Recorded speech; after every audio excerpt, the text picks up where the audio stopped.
Alrighty, good morning, AP Computer Science A. This is period A2. This is Tuesday, May 12th.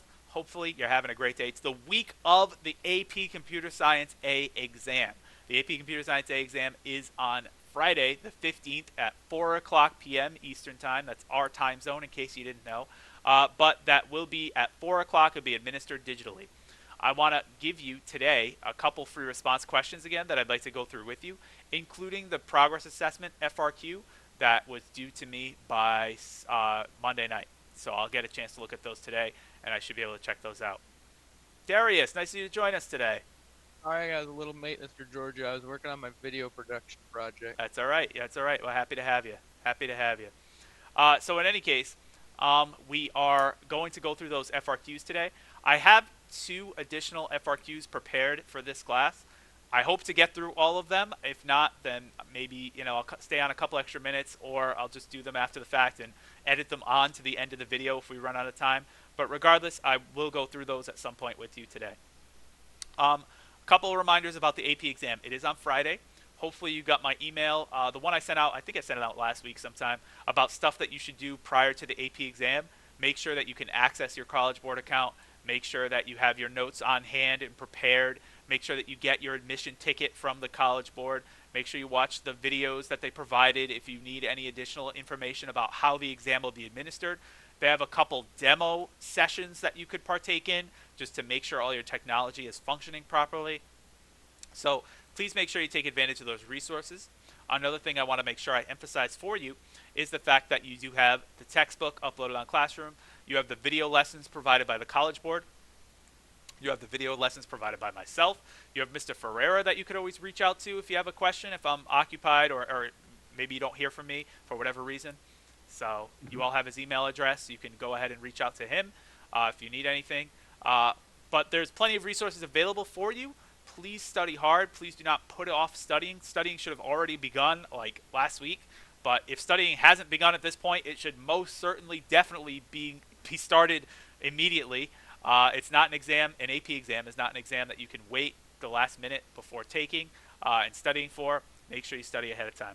Also, again, there's a lot of free response resources out there for you. If you just do a Google search on AP Computer Science A free response question arrays or whatever topic you want to look for, it'll pop up and you'll be able to find them with very little difficulty. So please make sure you check that out if you're interested in practice resources. And other than that, I just want to wish you the best of luck. Try to go in with a positive mindset. Make sure you're prepared. Make sure you're ready to go. Make sure you give it your full attention. Make sure you take it seriously. And other than that, and make sure you don't cheat. And other than that, we're just going to try to do the best we can to go through some more free response questions so you can get a good sense of what you can expect for the exam. All right. Does anybody have any questions before we dive in? Or anything to add before we dive in?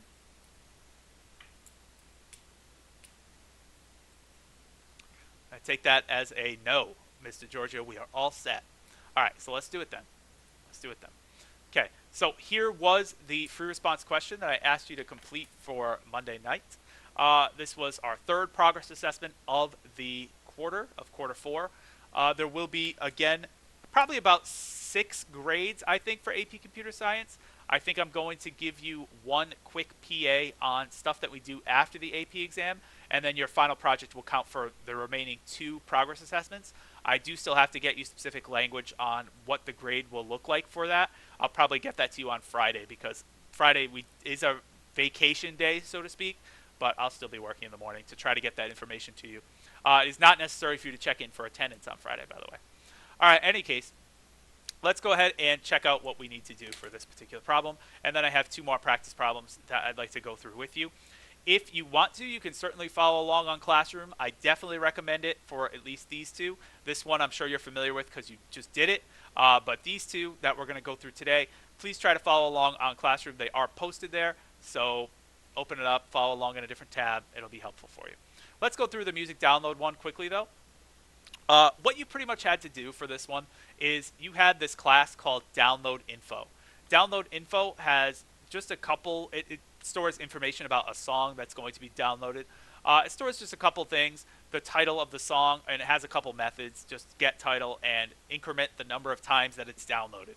So the idea is for every song, there is just one download info object, and every time that song is downloaded, the number of times downloaded gets incremented. So it's not like creating 50 million objects to represent one song that got downloaded 50 million times. In any case, you then have this list of download infos called download list. And what it's supposed to do is it could either get the download info of a particular song, or we can update the downloads. So if you give it this array list of type string called titles, you could go ahead and have it update accordingly.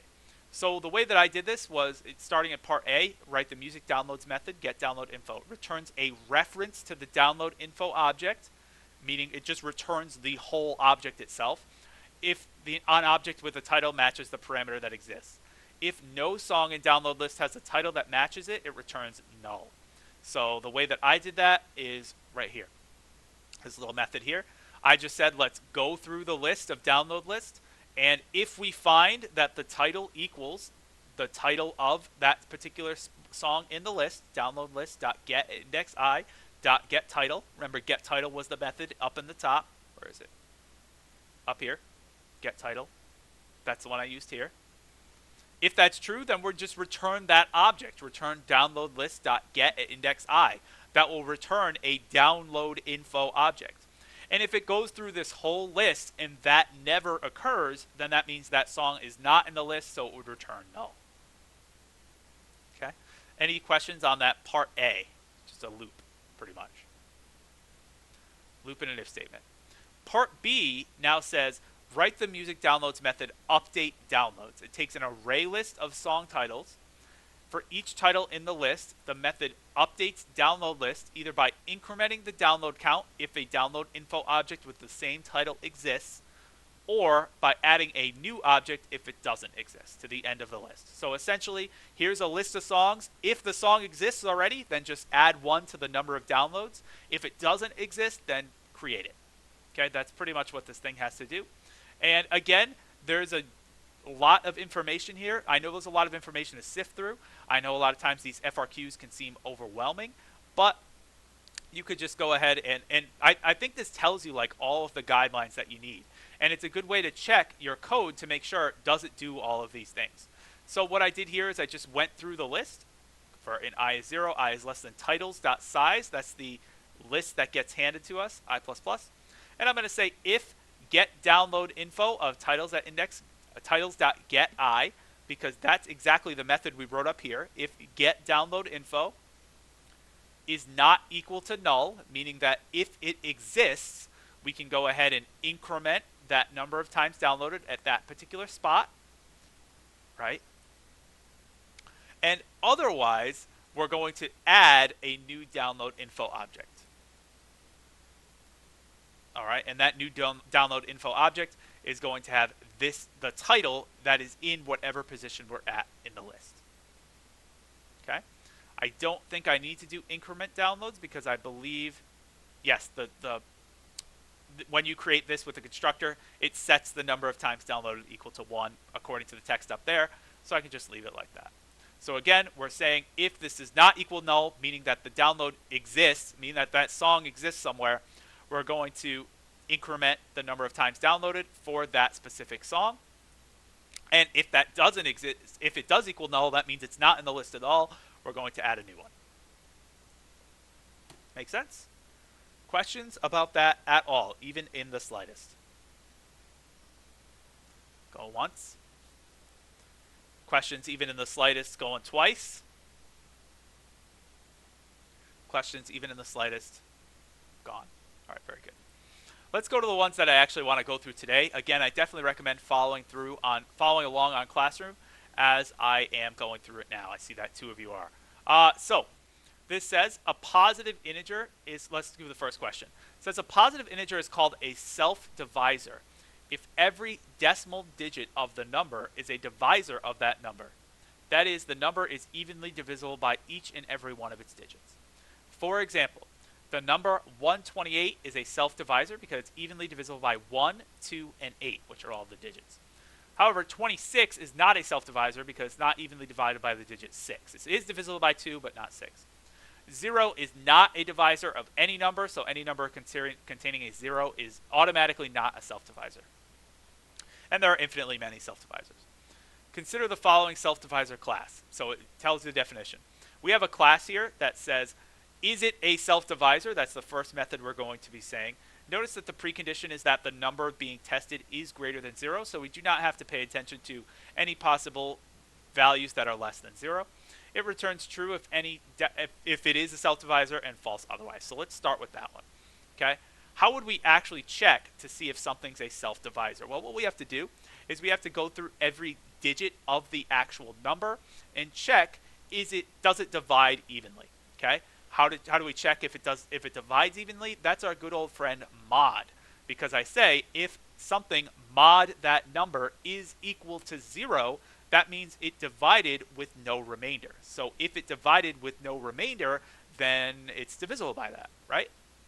So what I'd want to do is I want to try to isolate all of these digits and figure out, are they divided evenly? Okay? So the way that I'm going to do that is we start out with this number. Okay? I'm going to say, let's have my bold text here. I'm going to by saying while something. I'll fill that in a little bit. You'll see what that is in a minute. I want to first try to isolate the digits. How do we isolate the digits? Well, we can isolate the last digit by doing something like a dividing by 10, right? Couldn't I say number is equal to itself divided by 10? Because I'm pretty sure, oh, sorry, not divided by 10, my fault. We can go ahead and mod 10. So let's start with doing like a int. Why am I, oh, my caps lock is on. Int n equals number mod 10. Sorry, my fault. I misspoke. Let me repeat. We have to divide by 10 later. In order to get a digit by itself, the last digit of a number, if we mod that number by 10, it will isolate that last remainder, because if I look at my example up here, 128 mod 10 is 8. So that's how I can go ahead and check for that 8. The dividing by 10 will be used to actually just check the remaining digits. Okay? And so I can say if my number mod n is equal to 0, meaning that there was no remainder, okay, that's good. That's what we want to happen. Right? That's what we want to have happen. So this is good, right? This is good. This is good for us, right? If that doesn't happen, then that's bad for us. Okay? So let's keep that in mind for now. After that, what I want to do is I want to check, I want to now check the remaining digits. In order to now get the remaining digits, I can say, well, number should equal, or rather, if number mod n is equal to 0. You know what we might need? We might need some sort of variable just to hold the... Oh, no, we don't at all, because we don't need to return the actual number. So I can now say number is equal to itself divided by 10. And what that will do is that will now cut off the last digit, because think of our example up here, 128 divided by 10 would be 12.8. And that 0.8, because an integer, would get truncated, it would get cut off, and so you'd now be left with 12, and then you could check the 2. All right? I was thinking that we may have to create a new variable to store what the value of number is, like initially, but we don't need to actually return that number. We just need to return true or false. All right? And then keep checking, keep checking, keep checking, keep checking. So what I'm going to do is I'm going to say, if it makes it through this whole process, right? Why do we go to Times New Roman? Stay in my font. If it makes it through this whole process, I'm going to say that we return true, because if it makes it through that whole process, then we're good. If it doesn't, however, then I'm going to start returning false. So what I'm going to do here is, instead of saying if it equals 0, then that's good, I'm going to say if it doesn't equal 0, then that's bad. Then that's bad. Okay? It also is bad, by the way, if that number n is 0. Because if n is 0, we can't really mod anything by 0. It's just like dividing by 0. It's not going to work out nicely. It just said it up here that if any digit is 0, it is not a self-divisor. So I can say if n is 0 or number mod n is not equal to 0, meaning if it's 0 or it doesn't divide evenly, then we can return false right away. It just all falls apart. But if it makes it through this whole thing and actually works out, then we can return true. So what's the deal with this? I want to say while number is greater than 0. And the reason why I want to do that is because I'm going to keep dividing number by 10. What that's going to keep doing is cutting off the last digit, cutting off the last digit, cutting off the last digit, cutting off the last digit. Eventually, there will be no more digits, right? Think of when we take our example of 128, right? The first time I cut off one of the last digits, it's going to become 12. The next time I cut off the last digit, it's going to become 1. And the next time I cut off the last digit, 1 divided by 10 is 0.1, but in integers, that's going to round to 0. It's going to truncate. So that means we've run out of digits, and this loop is finished. Okay? That process is not an easy one to figure out. It took me a couple minutes of thinking for sure to figure out, okay, how can I isolate digits along the way? I can use mod to figure out what that last number is. I can divide by 10 to go from one digit to the next digit to the next digit. So it definitely took a little bit of thinking to figure that out. I also considered this if statement where it's saying that, oh, n is 0 automatically means not a self-divisor. So that's quick. And then we could say if it fails this divisibility check at any point, then it's also not a self-divisor. But again, if it makes it through this whole thing and this never occurs, then we know it is a self-divisor, so it returns true. Again, not an easy algorithm to figure out, but any questions on that one at all? It's a good mathematical one, though. May have been able to do it recursively, too, if you wanted to do that. I'm thinking about that. I don't know off the top of my head how I would do that, but hey, if recursion floats your boat, then you might have been able to do it. Now what we want to do right here is, this says write a method first number self-divisors, which takes two positive integers as parameters, representing a start value and a number of values. Method first number of self-divisors returns an array of size number that contains the first number of self-divisors greater than or equal to start. So what we pretty much do is, I like that it gives us an example. I always like it when AP questions give us an example. For example, the call first number of self-divisors 10, 3 should return an array containing the values 11, 12, and 15 because those are the first three self-divisors greater than or equal to 10. Okay? So what you pretty much want to do is you want to have a loop, starts at 10, goes until we equal 3, right? Goes until, or rather, not we equal 3, goes until we get 3 self-divisors, and then returns the array at the very end. So we could do that using a for loop. It's somewhat of an unconventional for loop. You can definitely do it using a while loop. So you can have, let's start with this number, or let's start by first creating the array. So I guess I need to make an array, not in Times New Roman. I need to make an array, of integers. Let's call them self-divisors equals new ints. And it has to be number of things long, right? We're given the size. We're given how many self-divisors we actually want to store in the array. So I just made an array called self-divisors.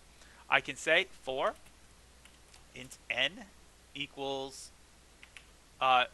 start. Let's start at our number, right?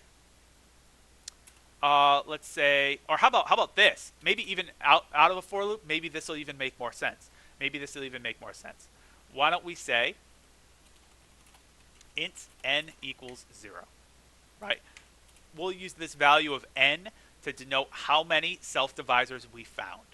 I can say while n is less than number, okay? Meaning that we're still trying to search for self-divisors. All right, I like that a little better, okay? I could say, let's check if an actual number is a self-divisor. So if start is a self-divisor. How do we check if it's a self-divisor? Well, we're just going to go ahead and plug it into our self-divisor method that we made. So we can say if is self-divisor start, meaning if start is a self-divisor, is in fact a self-divisor, then we're going to go ahead and add it to the array. So I'm going to say array, which is called self-divisors, at index n, by the way, equals start. Okay. Notice that n is 0, so it's going to store that at index 0, and it's going to store the start value. Now we're going to change this start value as we keep going, but right now, suppose the very first number is a self-divisor, it's going to store it in that position. We're then going to do n++ to make sure that we increment to the next position. And I think that's all we need to do, right? And now here, once we get through that, we just need to do start++. And I believe that's, oh, and we need to return. I was going to say, I believe that's just about it for the method, but we do need to return as well. I need to return the array, self-divisors. Because notice this method returns an int. So, in short, we have our integer array called self-divisors, which is what I'm looking to create and return. I'm starting by saying, you can just make a random variable, call it whatever you want, saying that we haven't found any self-divisors yet. And we're saying, well, n, the number of self-divisors we're trying to find, is less than the number of self-divisors I'm aiming for, as long as that's true. We're going to keep searching, is this number a self-divisor? If it is, like you can say, if that's true, right? You don't have to say equals equals true, because that will return true anyway, or false, but just for the sake of consistency. If that's true, then we'll add it to the array. Self-divisors at index n, which is currently 0, will equal start. Increment n to make it continue through the array. And then we'll increment start, because I want to start at, say, 10 in our example that was given to us, then check 11, then check 12, then check 13, then check 14, until I've reached the number of self-divisors that I'm looking for. And then return the array when all is said and done. Again, absolutely not the only solution that you could have come up with for that. Like I said, I was thinking right off the bat, we could have used a for loop. We could have said for int n is equal to start. Something is less than the number. I don't know. That's why I had to kind of backtrack. Or maybe for int I is equal to start, n is less than the number of times in the array, I++, or start++. There could have been a lot of different ways you could have formatted it. But I think a while loop kind of spoke to me a little clearer when all was said and done. But you probably could do it with for loop. You could probably do it with recursion. You could probably do it with, all sorts of different methods. So whatever one floats your boat. Alrighty? Alright, actually, there's a reason I put this on its own page. Alright, let's move on to question number 2. Question number 2 is talking about an organization. It cannot name an organization. The College Board is unaffiliated with a specific organization that sells boxes of cookies to raise money. We all know what it is. An organization raises money by selling boxes of cookies, particularly, what are the ones? Samosas? My favorite. A cookie order specifies the cookie variety as well as the number of boxes ordered. So I like this one a lot because it's very similar to the downloads one. First, we have this cookie order where it says, declaration of cookie order class is shown below. If you create an order of cookies, you have the variety that you want and the number of boxes that you want to order. Right? That's our constructor that we need. We have this method called getVariety and getNumBoxes. Those are just return the number of boxes and return the variety. We have this other object that's going to contain a list of cookie orders called masterOrder. The masterOrder class maintains a list of the cookies to be purchased. So it just contains this whole big list of orders. Declaration of the masterOrder class is shown below. So I have my list of cookie orders. We construct a new masterOrder object by creating an array list of cookie orders. We have this thing called addOrder. It just takes a cookie order and adds it to, it's weird, I never thought I'd say cookie order that many times, and adds it to this array list. We also have get the total number of boxes, so we'll have to use this, by the way. Get the total number of boxes just goes through the whole list of orders and returns all of those number of boxes, just adds them all together. And then we also have remove variety. So if we have a particular variety, it wants to remove it from the list.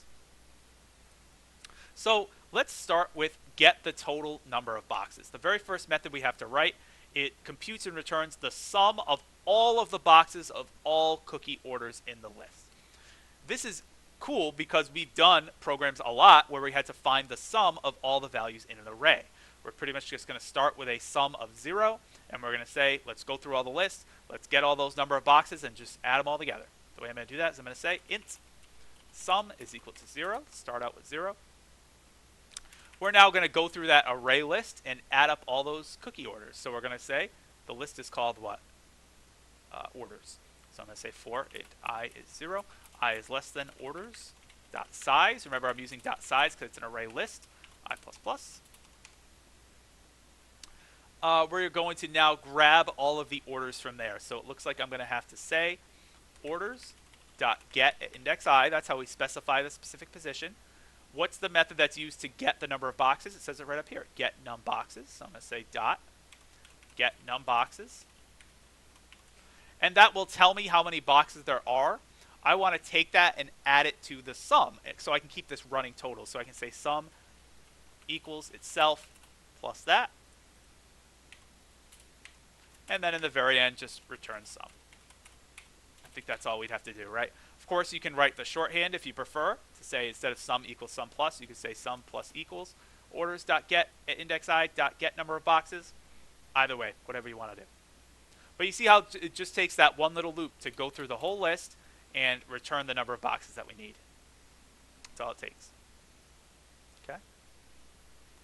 The next method we have is this one called remove variety.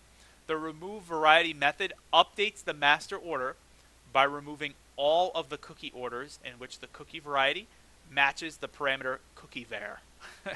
The master order may contain 0 or more cookie orders, and it just removes it all.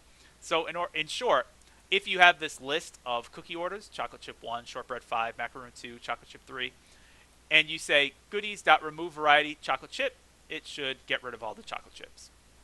Simple enough, right? So let's go ahead and make that happen. In order to make that happen, I need to be mindful of the fact that it's an array list and it's going to shift. So we have to be careful of that as well. So I want to say, let's remove the variety. Let's go through the list for int I is 0, I is less than orders, dot size, I plus plus, right? That's how our standard loop structure to go through a list. I'm going to say, if we match the same variety, then kick it out of the list. So I'm going to say, I know we're just about out of time here, but we'll go pretty quickly. If we match that thing, so I'm going to say if, let's see, cookie variety is the string we're provided, dot equals, because it's a string, I want to say if it equals, let's see, what is the method called? It's orders is the list and get variety. So I'm going to say orders dot get I, meaning that specific spot in the list, dot get variety. One more close parenthesis. So if that's true, so if we actually find that it's the case, I want to go ahead and remove, orders dot remove whatever is at that index. Okay. And that's pretty much it. Oh, and it returns the total number of boxes that cookie variety. Ooh, that's interesting. I didn't even think about that. I'm returning an int. I was like, oh, does this just return the number of orders that was removed? It returns the total number of boxes of cookie variety in the cookie orders removed. How cool is that? So we have to use our get total boxes here, pretty much.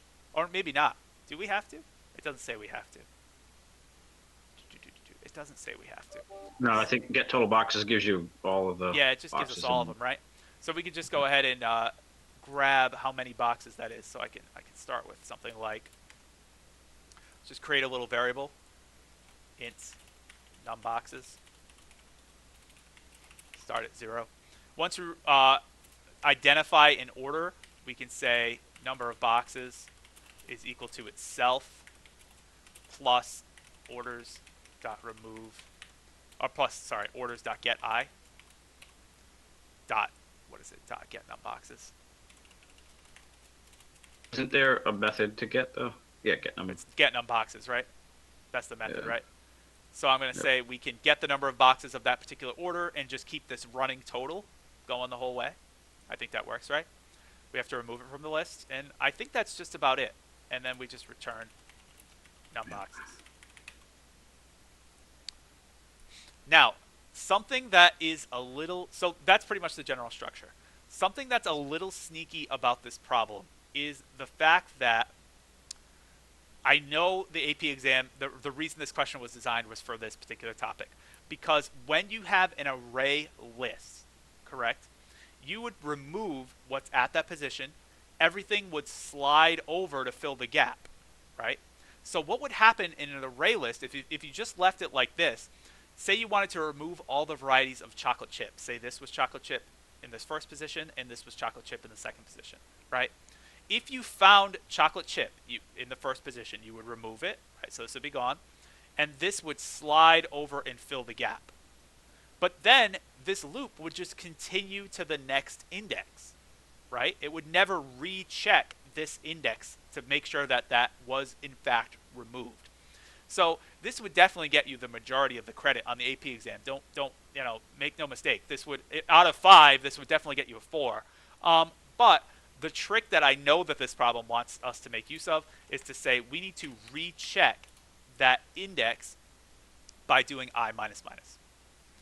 Because we need to recheck that index just in case something slid in to fill the gap where we deleted something. Does that make sense? Again, this detail, if you left it out, that would definitely get you a large majority of the credit. But I know that this question was specifically designed around that detail, so it's important to account for that. Alrighty. Thank you for staying a couple of minutes after. I appreciate that. I know I kept you a couple of minutes later today. Thank you for sticking around. Hopefully that made sense. Hopefully it was helpful. On Thursday's class, I am pretty much just going to go over, again, a couple last questions about the AP exam. I'm not going to run through free response like this with you. It's more just going to be a checklist of what you should have for the AP exam. If you have any questions concerning the AP exam, and I don't want to take too much of your time on Thursday because I really want you to be studying. So, the extra time that we allowed for today will probably be shaved off the next class. So it'll all even out in the end. Anyway, thank you so much for your attention and focus today. These are uploaded on Classroom, so please make sure you check them out. I hope you have a fantastic rest of your day. I have pre-calculus in just about 4.5 minutes, so I have to get ready for that. But thanks again, everyone, and let me know if you need me, all right? I'm here for you. And Mr. Ferreira is here for you, too. So please reach out. Bye, everyone. Bye, Mr. Giorgio. Yes, I am. See you, Giorgio. See you later. Thank you. Bye, Ms. Ferreira. Thank you so much. Yep.